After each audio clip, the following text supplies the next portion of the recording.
I have a therapist that I have sessions with almost every month. And as of late, I've been doing a lot of, what do you say, like physiological healing.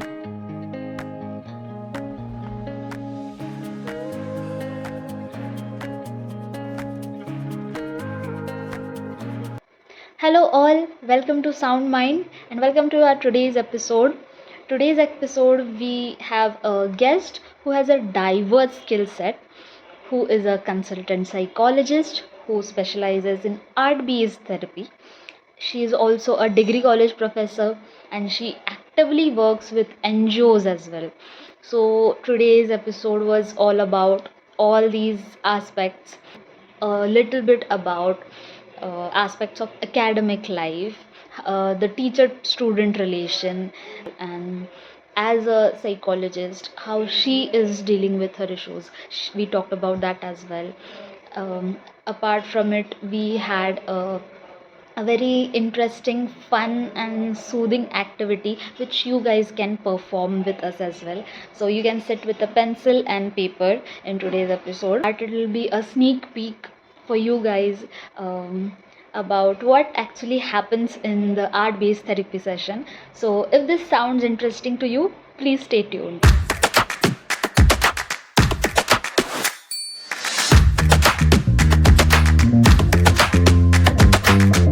Hello, Athena. Welcome to Sound Mind. Well, thank you so much for being here. Hi, Shivani. Thank you for having me.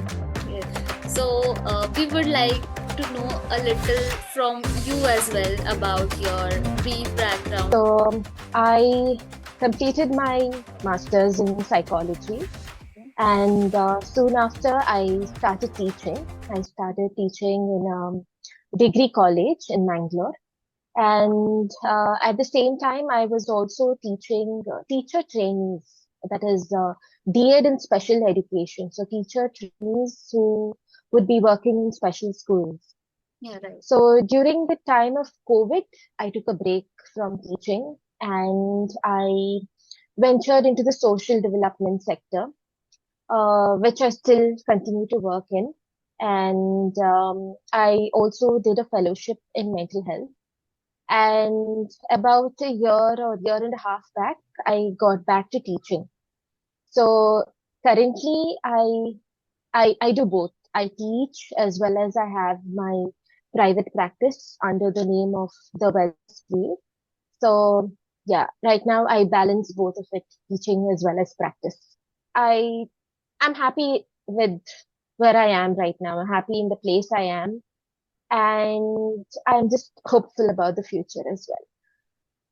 So that's good to hear that you are so hopeful about the future. And how long is was your experience in teaching? Yes. So it's about 4 years, I Okay. think. Yeah, 4 years Okay. approximately. And in your practice, in your therapy practice? So practice I started full-fledged sometime during COVID. So I think maybe like soon after COVID. So let's say about 3 years or so. So also I would like to know a little bit about your modality, the specialized modality in your practice, which is art therapy. So a little bit about that as well. So how and when you thought of combining or adding that into your therapy practice. Right. So I think this was sometime when I was in the second year of my master's. Mhm. And I remember studying this paper on psychotherapeutic interventions. And the topic that I got for my class presentation was art therapy. So that was the first time I was introduced to this topic. And, it was just like a half an hour presentation. And but what I did was I read this book on art therapy. I think it was by Kathy Malchori. So I happened to read almost the entire book just for this half an hour presentation. And that's where I fell in love with the subject. When all of us were stuck at home, Right. I came across this organization in Bangalore, which provided a diploma in art therapy. I completed the diploma and I was completely in awe of the field. The immense benefits that art therapy has. And soon after that, I went on to do my master diploma in transpersonal art therapy. Mhm. And that's where I started spending more and more time reading about art therapy and, watching videos, connecting with other art therapists, and also started working on research. So soon after I finished my master's diploma, I started working with child victims of sexual abuse. And I saw that there was an immense shift. There was a lot of recovery that was happening. And being a growing body of knowledge and something that is still kind of being explored in India, Mhm. I decided to give this a shot. And I connected with art therapists all around India. And, we used to get on calls, we used to discuss about the current status of art therapy, what needs to be done, what is the future scope, all of that. And I saw how things were changing, particularly when I was working with these girls, the victims of abuse. Mhm. I saw that there was so much of a shift in them. And I think there was also this point where I was also struggling with my own mental health. And that's where I started using a lot of art. And also, if you permit me to give a shout out, I also have a page that is solely dedicated to arts and crafts. So Okay. it's Oh, called Glitter, Glue, and Love. So uh, this is where I actually started exploring art, like, oh, relating it to myself when I was in a bad state. And so I not only saw the benefits in other people, that is the clients that I worked with, but I also started seeing this in myself. I saw the changes that were slowly happening in me. And that's when I thought, why not extend it to more and more people, right? So, like I said, things just worked out very well for me.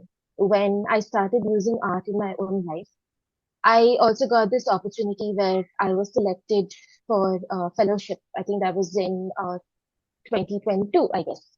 okay. And along with the foundation that I work with for social development, we also partnered with the education department in Maharashtra, where where we introduced art inclusive mental health training. Okay. So that way we covered the whole of Maharashtra, going into the rural schools, teaching children about how you can incorporate art in your day-to-day life and how to prioritize your mental health. So what Sorry started, to interrupt. What was the program about? Like, what was it titled under? Yeah, so it was titled Project Wellbeing. That project. was the fellowship that I was working on. And we did it in schools in Mangalore here, and we saw very good results. Mhm. So that's when we slowly shifted it to Maharashtra. And we worked with a lot of teachers and students from rural schools. Right. And, initially this started as seeing a shift in clients, seeing a shift in myself. And then soon it turned to a completely different state where we saw people actually benefiting from it. So since then, we have been trying to, explore this particular modality, Mhm. trying to see how people of all age groups, whether it's not just children, even people in their old age, or it could be young adults, it could be adolescents, just about anybody, I think they can benefit from this. So since then, I have been constantly conducting workshops, and the good thing is that people just keep coming back for more. And I feel there is definitely so much scope in art therapy, just that it is not being recognized a lot. And, when we approach schools, normally people are a little hesitant because, like I said, right, it's still an evolving field and not much knowledge about this. So the lack of awareness is there, and it's a little challenging to approach schools and work with children. But this is something that I do currently because I just want people to experience the benefits of art therapy, just like I did. So it's a small role that I'm playing, but I know a lot of people in this field, like the ones that I worked with and my mentors in art therapy who are doing incredible work, and they are truly my inspiration. And I have a particular mentor, Miss Shraddha Prasad, Mhm. and she constantly guides me what to do, how to go about it, and this is something that I really want to do.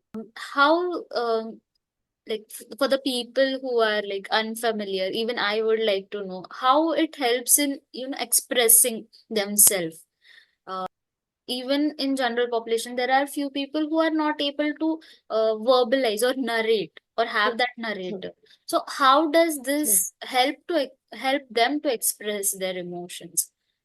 Like, can you, if you can give a brief? Yeah, yeah, yeah. So I think what I've discovered, and to my good luck, is that a majority of people just enjoy the process of art.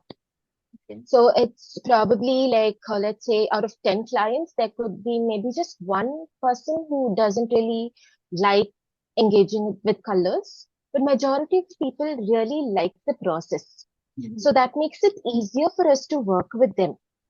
So Right. what happens here is, like I think one of the misconceptions about art therapy is that you have to be an artist. You have to be really good at what you're doing. And that's not true because I have had clients who hadn't even held a crayon in a long time, and they ended up making really beautiful pieces of art. So you don't have to be an artist, you don't have to have an interest in art, you don't have to have any knowledge in art to engage in art therapy. So this is a completely expressive form of therapy where you're expressing yourself through your art. So you're not using words, you're not talking, but rather you're just expressing yourself by drawing something. And again, there are different forms of art therapy. It's not just drawing, it's not just painting. Sculpting is also a form of art therapy, and as well as clay modeling. And as of late, we also have something called as digital art. Okay. And there are children, surprisingly, children who are good with digital art. Okay. And so Digital if art. somebody is not, yes, so if somebody is not comfortable drawing on paper, you can do it on your tab or maybe on your laptop or whatever. So that is one thing that's slowly emerging. And you have various other things. You have origami, and sometimes even photography is used along with art therapy. So it's very vast. It's not just you, your paper, your colors. There's Colors. so much more that you can do, Absolutely. right? And yeah, and I think what also happens is it taps your creative potential. So I think for a lot of us, probably the last time we used colors was maybe in school Right. when we were forced to. But um, and that's it. I think all of our artistic skills are mostly rusted. But when we come back to art, we realize that, oh, okay, this interest in art and colors is still there, right? So it really taps your creative potential. It kind of reminds you of your interests that you probably never pursued. And in a lot of ways, it's a symbolic representation, symbolic representation of what's in your mind, right? So just like how journaling happens, right? So journaling is where you just write whatever you want to write. You don't have to think beforehand. You don't have to pre-plan it. You're just writing whatever you want. So the same thing happens with art. So the paper is like a blank canvas where you're just pouring out whatever is in your mind and whatever is in your heart. And you'll find that whatever you have drawn or whatever you have created through art is very congruent with your mood, Mhm. right? So probably if I'm drawing in a state of happiness, I'm really happy about something, you will see that reflecting in my art. So maybe the colors I use are very bright, or the kind of shapes and figures that I do would always be reflecting what I'm feeling. Similarly, if maybe I'm somebody who wants to experience freedom in any form, maybe I would draw a lot of birds. Because for me, when I look at birds, it reminds me of freedom. Right? Birds are just flying about freely, and I want that kind of freedom. Right? Or maybe I'm somebody who is an introvert and who wants to be with people. So maybe I'll draw a lot of people around me. So it so happens that very unconsciously, we project whatever is in our mind onto the paper. And yeah, so that's basically what art therapy really is about. Like, just it's kind of, let's say, very different from talk therapy because here you don't really need to talk. You can be somebody who's not at all expressive, but your artwork can really speak a lot. But what I feel is, as you mentioned, for every population, even if we are not going through any mental issues or Correct. of thing, I think it can be a healing for everyone, right? Of So course. just it sounds really interesting, and I think our viewers might be very much interested in knowing, or rather, even I am very interested in having an activity which can portray a short, kind of demo for them. So, can we Right. have an activity right now so that Of course. what happens actually in the art therapy session? Of course. So this sounds very exciting. Yeah. So I think what we can do is maybe we can do a simple meditative technique using art, Okay. right? So I think what we can do first is, do you have your art supplies with you? We don't need great amount of Yeah. colors. Maybe if you just have like a pencil, eraser, and probably a blue colored crayon or something. I have a colored pencil, which is mostly, I think, navy blue. Then I have a green colored pencil and Okay, highlighters, maybe if you all can. right, perfect. Okay. So I think one of the very important things about art therapy is when we're administering something to the client, right? Uh, I mean, just as in every other form of therapy, a client would have a lot of questions to ask. Absolutely. And the more instructions you give, the more you are limiting your client's potential to express themselves, Okay. right? Like, for example, if the client were to ask me, like, how am I supposed to place my paper? Vertically, horizontally, how do I place it? And vertically has a different meaning, horizontally has a different meaning. Which part of the paper you're drawing, all of that is different. It has different meanings.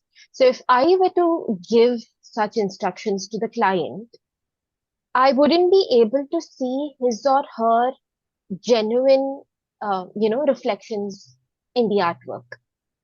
So I think this is one of the most important um, rules, rather, of art therapy is to give as much instructions as is needed, not too much.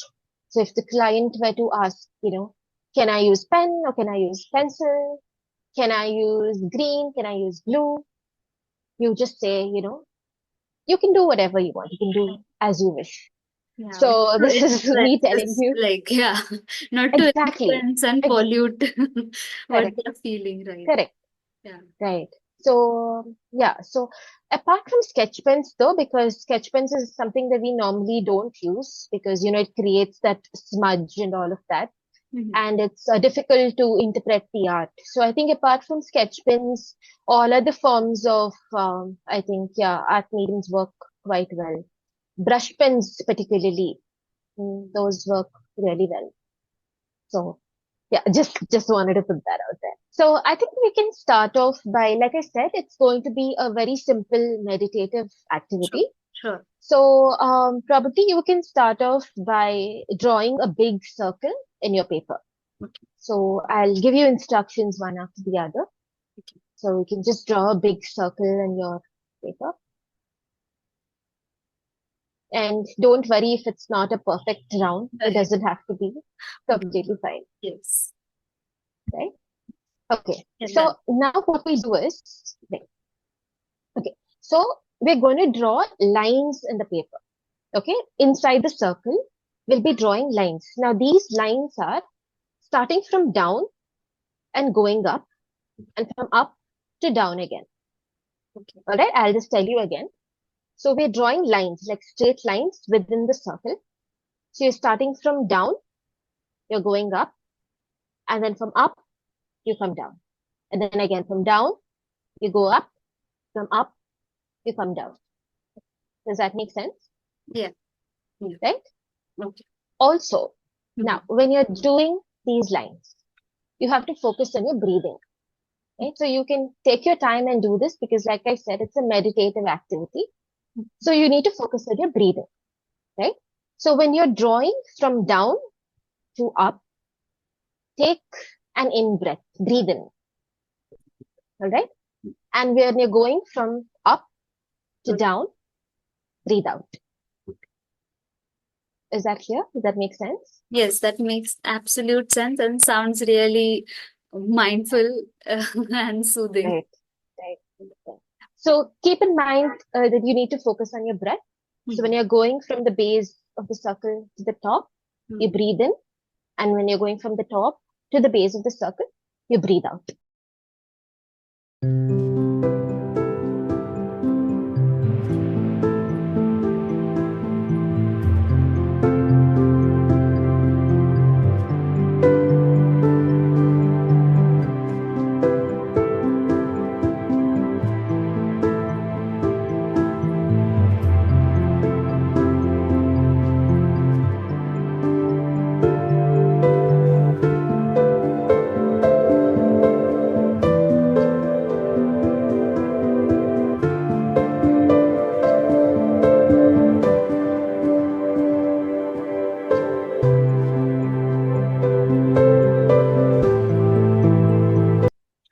How did you feel doing it?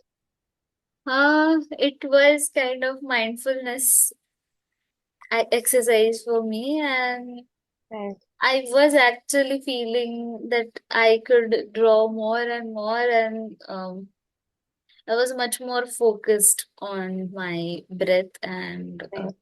making the coordination happen between my breaths and my hand movements. And this was just for about 30, 40 seconds, right? So Yes, if you're doing it for like 2, 3 minutes, it can work wonders, right. particularly with somebody who feels anxious, right? I think this is a really, really good activity, provided it is practiced maybe on a daily basis, Mhm. and you'll see that the benefit is immense. Right. And I think doodling is also an activity which is a very much interesting, fun, as well Yes. as can like help us to relax. I think I will obviously keep take this. This is like my takeaway. Even Great. I'm so glad. yeah, even before finishing the podcast, this is my takeaway from the episode. This I'm so was happy. really, really great, and I really feel happy that we could do this activity so that uh, there are, like we say that there are a lot of stigmas. That is because people aren't aware of it. Now that True, if we true. are actually able to, display it, portray in a short examples, people will be more, what we can say, they'll be more, like, willing to come and Right. And express there's a themselves. curiosity, I think, that's Right. created, right? The So curiosity, yeah, and they'll feel that there is nothing very horrendous, or what we can say, very serious, or something monstrous which happens behind those true. therapy doors Yeah, or therapy session. yeah. Yeah, It so really makes sense. I think there's so many misconceptions about the field. yes, And I think this is one reason why many of us are very hesitant to try out therapy. absolutely, And I think you even said it at some point, I think somewhere towards the start, right? That therapy isn't just when you have a problem, exactly, right? You can just go for therapy anytime just to really feel good about yourself. And I think, like we're slowly talking about it. And even you, in fact, with your initiative of this podcast and all, I think this is really a great platform for people to really understand and, for us to start open conversations on mental health. So you are doing a good job, Shivani. thank you. I'm so humbled at this movement, but I think when I started uh, my journey in psychology, I had that in mind. I want to create a social awareness. So this was a medium. Um, so I would like to give credit to my husband as well. So he, like, asked me, if you're comfortable doing podcast, maybe you can go ahead with that if you have that motive in your mind. So that time I was not very much Correct. fine with it, because I think I am a person who can uh, be a live performer much better than on camera. So Right. camera is something which makes me a little bit nervous or conscious, because maybe lot of things aren't in our control.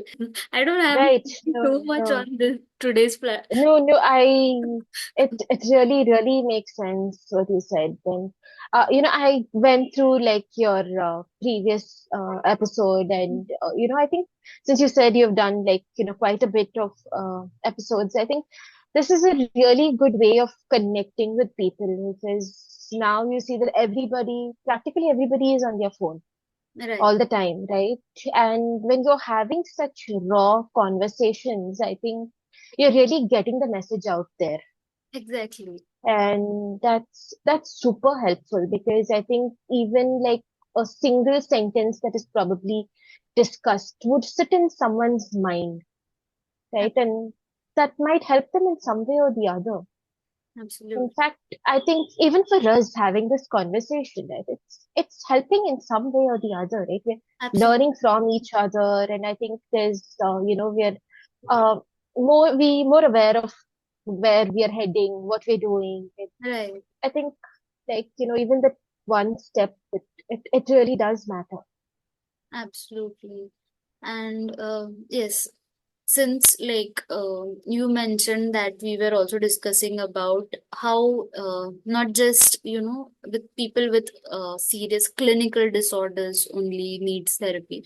So yes, I do feel that way. So since I am someone who is very much interested in positive psychology, so that Wow. was Okay. yeah. So that was also one of my motive to start the podcast, and not just bring guests from only mental health fraternity, but from diverse fields, even like Right. of diverse age as well, so that we get to learn from them. We get to connect with more people, and try to understand. I just try to understand what their thought process is, or what their views is about mental health. So the response which I got so far was, when I had people from different backgrounds on the episode. They were like, this was really helpful because it made us think a little bit in the direction of, mindfulness and mental health, Hmm. uh, how it is very similar to how we should take care of it as we are taking care of our physical health as well. I just before joining the call, I was just scrolling through Instagram and I came across a reel, Mhm. which was something like, as a therapist, we are so busy, guiding people to take care of themselves that sometimes we forget to take care of ourselves. Absolutely. And I thought that was like literally a mirror to my face. And yeah, like you said, I think it's very important to take time out and really, just do something you like to do and Absolutely. not just focus on, something physical. But I think it's very important to just, kind of acknowledge your emotions, sit down with what you're feeling, and just Absolutely. maybe reflect, introspect, get to know yourself better. I think it is really important. And as you mentioned about how we as people from mental health, the mental health professionals also sometimes forget, or what we can say, are not able to take time and take care of our mental health. And that is so true. So I would like to know from you. So since you are into so many things, like you are into academics, then teaching, and also you ventured into social development sector. So how does you balance all these roles, and how do you take care of your health holistically?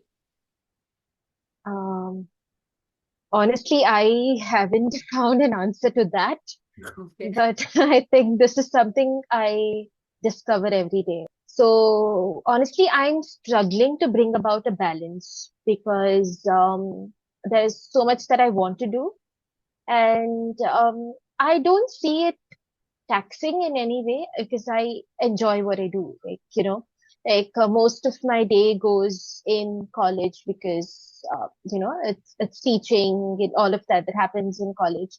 I come back home and then it's like I see clients and or I have certain trainings that I have to conduct, all of that, and I also do a lot of art and craft work. So that's also something that keeps me going. So basically, I think it's just the love for doing all of these things. And despite all of this, something that I have really struggled with over the years Mhm. is making time for myself. Okay. So I do rest. I do eat well. I do get enough sleep. I never compromise on my food or on my sleep. I do spend time with family. I do hang out with my friends, all of that. But what I have really struggled is with giving time for myself. Okay. And to such an extent that, the self care was once upon a time on my list of things to do. And it's to never get ticked off. And it, it was difficult initially to start, but I'm struggle with it even now, but I make it a point to just sit for a few minutes, maybe journaling or, whether it's making my gratitude list or whether it is anything that I do. Like I enjoy music a lot. So whether it's just listening to music or it's just singing or whatever, I deliberately have to put in that effort to do it because otherwise I will not. And as of late, I've been doing a lot of what do you say, like physiological healing Mhm. in terms of calming the nervous system, Mhm. like working on trauma and all of that. So this is something that I spend time doing, and I'm working with a therapist based in Canada. And she's somebody who is very supportive and very helpful. So she keeps sending me reminders every now and then. So I think when you have somebody who will hold you responsible or hold you accountable for your healing, that's Right. something that really helps. And I have good friends who, constantly remind me to, do something for myself. And I also have people that I can just call up and talk to at any time. And I have a therapist that I have sessions with almost every month. And sometimes, sessions with my clients can be so overwhelming that immediately I have to schedule a session with my therapist because, I cannot afford to carry that back to my family. So it is definitely a struggle because there are a lot of things that I want to do and I try doing. But at the same time, I think what really keeps me going is the love for doing things and, everything that I do. There is just, it's not forced. I'm genuinely interested in it. So yeah. Absolutely. So yes, we have one more great insight for our viewers that like the person I know, she was like asking me about how to take care of our mental health, and we were just discussing that. So she said that, and I was also telling her about therapy as well. So she was like, if you face any issues, then what? So I straight away said that if I feel that even I need therapy, I'll go to a therapist. So they laughed, but Yes, fun apart, I actually told them that fun apart, even therapists go to therapy is what something you brought up, and which is of course. very important. Being being as a consultant psychologist has helped Right, you in your academics or teaching or playing that teacher's role. right. Um, so honestly, I think being in the teaching profession is super challenging Okay. because there is a lot of academic pressure. And it's not just students who go through this pressure, but I think teachers also, right? Because one thing is you have to complete portions. That's something that's always there at the back of your mind. Even if you're coming home, you're enjoying with your family, and then there are days when I'm talking to my family, and then I'm like, okay, please excuse me, I have to go and prepare for tomorrow's class, right? Because that's always at the back of my mind, right? Exactly. And that there is a lot of pressure, right? And with teaching, there is a lot of administrative work also that comes. And I have an amazing set of colleagues who are very helpful, very supportive. So I just can't wait every morning to go there and be with them. And students are fun to be around, and when, if there is one thing that I could change about the academic setup, it would be like, just to have more time to spend with students because this is something I would really, really want to do. I really want to do more than just teach because I think a teacher is not just a teacher, but rather a mentor also.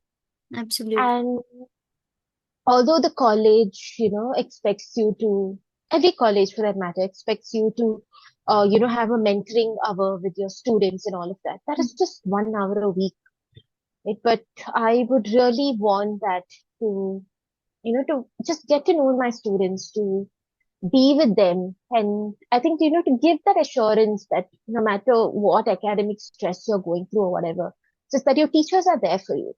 As a student, I expected a little more from my teachers. And sometimes I got it, sometimes I didn't get it. And I realized that, these were conversations we used to have as students. That we would always prefer teachers who would, give us that feeling of that we could confide in them, that, we could approach them for anything. And that I see is there even now.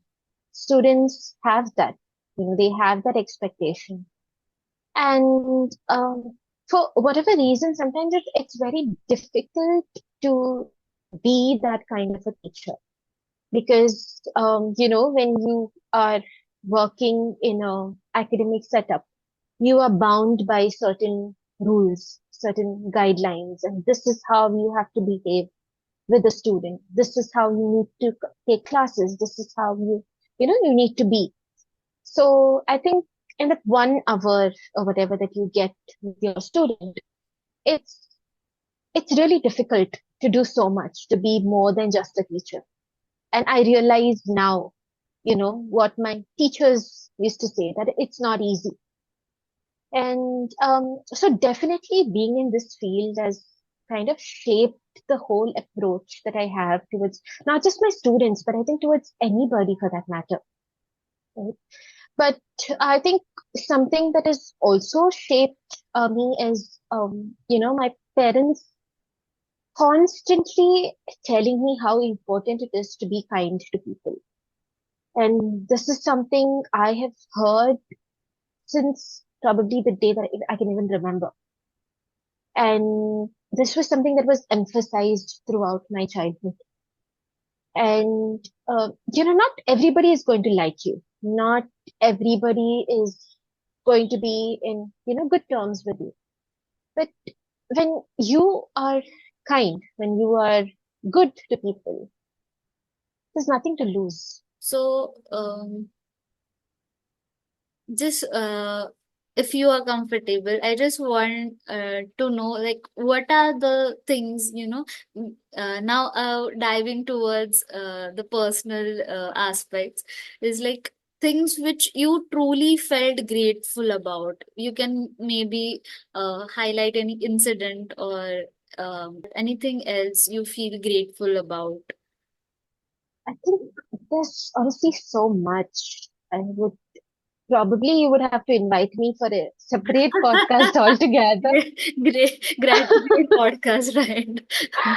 So, because honestly, there is so much, Oh, and this was a practice that I was introduced to. I don't remember by whom, but I'm sure it was during one of my trainings. Right, it was introduced to me, and this is something I practice on a daily basis. Right, because gratitude is not only just saying thank you to somebody, but it's really feeling it. yeah. And of course, there's been a lot of past trauma. There have been a lot of things that I had to work on and issues with myself, and that took me a long time to work on. There was one particular issue that I was struggling with, which took me almost 14 to 16 years to work with. And it's not been easy, like with everybody else, right? I have had my own shares of, not so pleasant experiences. But I think all of that has really shaped me into being grateful for everything. And whether you call it the work of the universe or whether it's God's plan, and spirituality is something that's very, very important to me. And I just believe that whatever happens right now, like, whatever happens, there is a reason, there is a purpose behind why something is happening. So I think this is something I have learned over the years, to just accept things as they are, because you can't change it. Something that is meant to happen to you will definitely happen. You cannot change that. So acceptance, just taking things as they come, accepting whatever it is. That's the main thing. And the next thing is gratitude. Just be grateful, because even if something, you didn't plan out something and it has happened to you, there is a reason it has happened. So just be grateful. And so that's why it makes it easier for me to just accept things as they are, as they come, and just be grateful. Because at the end of the day, things that should happen will happen. So yeah, if you ask me particularly to point out, that's very difficult, because I think That's I fine. have a lot of things to be grateful for. Even being here with you and this conversation, Thank honestly, is you so much. it feels good, and I'm truly grateful for that as well. Yeah, like likewise, even I feel likewise. This is like really wonderful, and really thank you for, like, trusting me and opening up about your, personal issues as well. Though it was brief, but I could sense how difficult it has it would have been. And I know it's really difficult.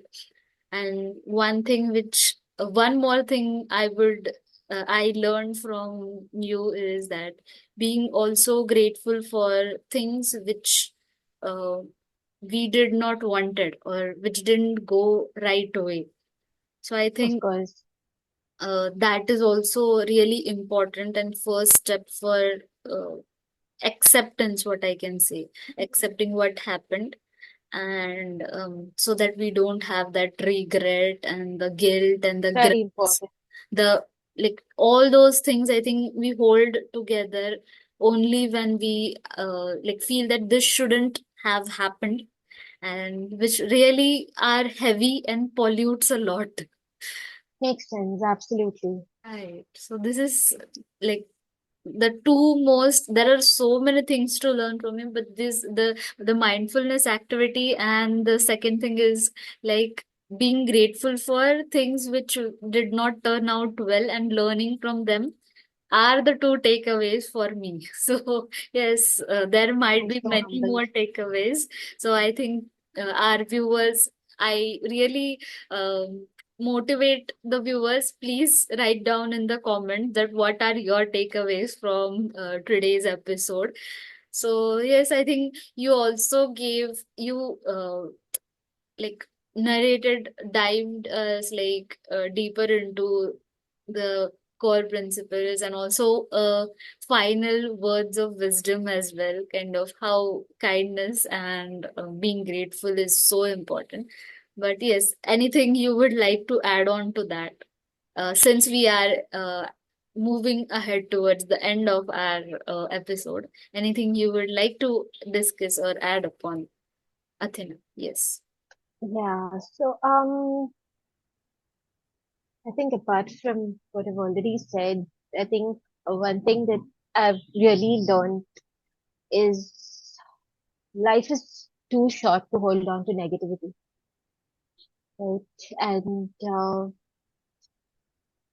I am realizing because I have lost very important people, and I didn't want it to happen, of course, but one lesson I've learned from that is that um, life is really too short. We're here one day, we're not there the next. So why would you want to hold on to negativity? Just live your life. Just be happy. I think at the end of the day, what truly matters is you being happy, right? Whether it's your job or it's what you're doing or whatever. Like if you are not happy about it, I think that's something that you really need to reconsider. Because I think what's truly important is your happiness. And nobody else, no matter how much people wish well for you, nobody else can make you happy until you yourself decide to be happy.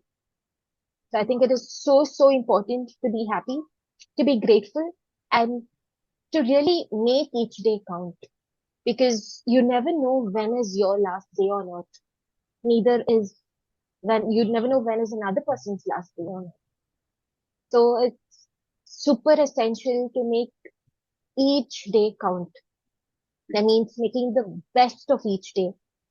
And for me, I think, and for all of us who are in the helping profession, I think just going to bed at the end of the day, knowing that you have brought a smile on someone else's face, I think there is nothing in the world that is more satisfying than that, Absolutely. right? And nobody is going to come to your rescue, no matter how strong your support system is.